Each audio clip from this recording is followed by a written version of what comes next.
আসসালামু আলাইকুম ওরহমতুল্লাহি ওবরাকাতুহু। সম্মানিত দেশবাসী ও প্রিয় মুসলিম জনতা, আপনারা সবাই জানেন গতকালকে মব জাস্টিস করে মাওলানা রইসুদ্দিনকে নির্মমভাবে হত্যা করা হয়েছে। শুধু হত্যা করে শেষ নয়, প্রশাসনের ব্যক্তিদের অসৎ আচরণটা বড় ঘৃণাত্মক একটা আচরণ মনে হয়েছে। আপনারা সবাই এই বেদনায় আন্দোলন করতেছেন, সবার প্রতি একটা অনুরোধ, আপনারা যারা বিক্ষোভ মিছিল এবং সমাবেশ করবেন প্রত্যেকে যেন স্থানীয় এবং জাতীয় প্রিন্ট এবং ইলেকট্রিক মিডিয়াকে ইনফর্ম করেন। 1 2 নম্বরে প্রত্যেক জেলায় যেন জেলা প্রশাসকের কাছে স্মারকলিপি প্রদান করেন স্বরাষ্ট্র উপদেষ্টা বরাবর।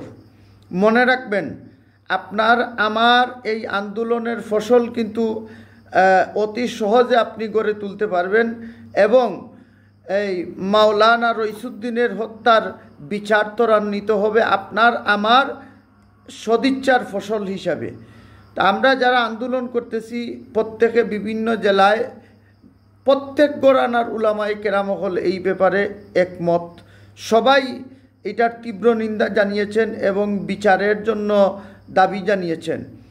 তো আমার ভাইদের কাছে অনুরোধ থাকবে, আপনারা প্রত্যেক জেলায় যত আন্দোলন করবেন প্রতিদিন বিক্ষোভ মিছিল করেন, সমস্যা নাই।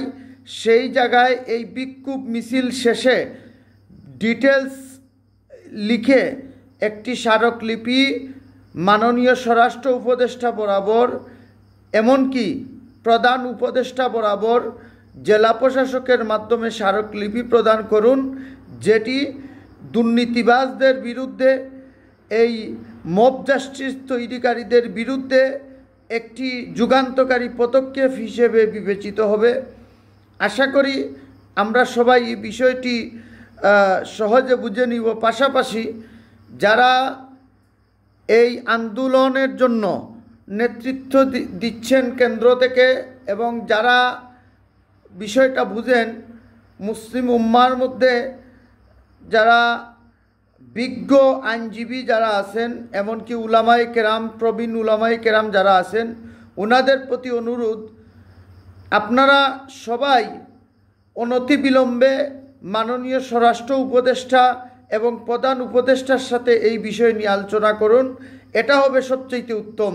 আল্লাহ তাবারাক ওয়া তাআলা যেন আমাদের প্রত্যেকের আন্দোলনকে সফল করেন এবং মাওলানা রইসুদ্দিনের হত্যাকারীদের হত্যার বিচার যেন এই জমিনে ত্বরান্বিত হয়, এই আশা ব্যক্ত করছি। আসসালামু আলাইকুম ওয়া রাহমাতুল্লাহি ওয়া বারাকাতুহু।